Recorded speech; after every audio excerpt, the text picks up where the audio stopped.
Hinamon ni ako Bicol Party List Representative Alfredo Garbin si Navotas Representative Toby Tiangco na unahin munang imbestigahan ang sarili nitong distrito. Patuloy pa rin daw kasi ang pagbaha sa lugar kahit bilyong pisong pondo na ang nailaan.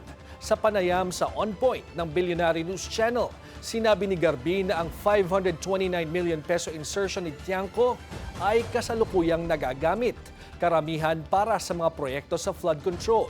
Nilinaw din ni Garbin ang umano'y 13 billion peso insertion ni Congressman Elizalde Co sa 2025 national budget ay hindi pa naipalalabas o naipatutupad.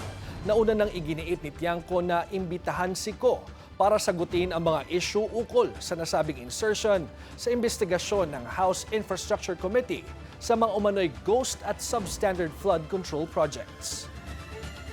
Bakit hindi mo imbestigahan yung iyong distrito na kung saan ang paboritong kontraktor ng kanyang distrito po ay yung St. Timothy na pagmamayari ng Diskaya.